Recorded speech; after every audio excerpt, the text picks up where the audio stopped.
7 राज्यों में हुए उपचुनाव के नतीजे बेहद शानदार हैं। इंडिया गठबंधन 13 में से 10 सीटें जीता है, एक पर एक इंडिपेंडेंट की विजय हुई है। भारतीय जनता पार्टी वाले 13 सीट लड़े थे, 11 सीट पर हारे हैं, मात्र 2 जीते हैं। यह देश सिरे से बीजेपी को नकार रहा है।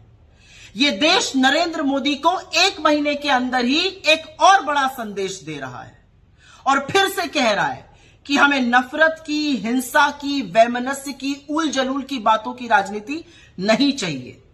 हमें अमन चाहिए, हमें शांति चाहिए, हमें चैन चाहिए, हमें मोहब्बत चाहिए, हमें प्रगति चाहिए। यह देश कह रहा है कि नीट पर चर्चा चाहिए। यह देश कह रहा है कि मणिपुर के घाव पर मरहम चाहिए। यह देश कह रहा है बेरोजगारी और महंगाई से निजात चाहिए। एक संदेश प्रभु ने भी दिया है।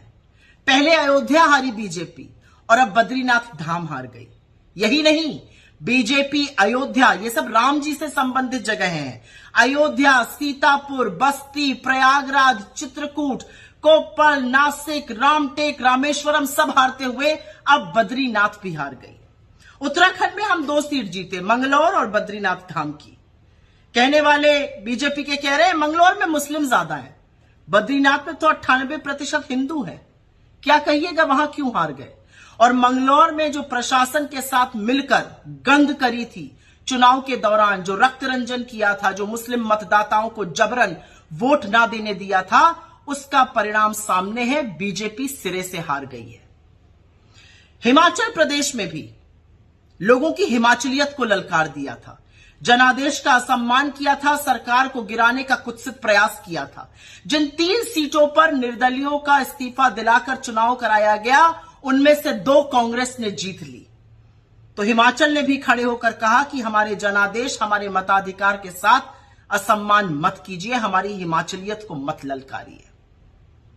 यह देश जाग चुका है। इस देश का हिंदू, इस देश का मुसलमान, इस देश के युवा, महिला, किसान, मजदूर सब जाग चुके हैं और वो एक स्वर में कह रहे हैं कि देश में राजनीति हमारे मुद्दों पर, हमारी चीजों पर होनी चाहिए। और वो एक स्वर में नरेंद्र मोदी की नापाक राजनीति को नकार रहे हैं। वो इंडिया गठबंधन के साथ खड़े हैं, मोहब्बत वाले लीडर के साथ खड़े हैं, मुद्दों को उठाने वाले लीडर के साथ खड़े हैं। वो राहुल गांधी के साथ खड़े हैं, वो हमारे घटक दलों के साथ खड़े हैं। वो खड़े होकर निष्पक्ष तौर से ये कह रहे हैं कि ये देश मोहब्बत से, शांति से और न्याय से चलेगा, अन्यथा हम सबक जरूर सिखाएंगे।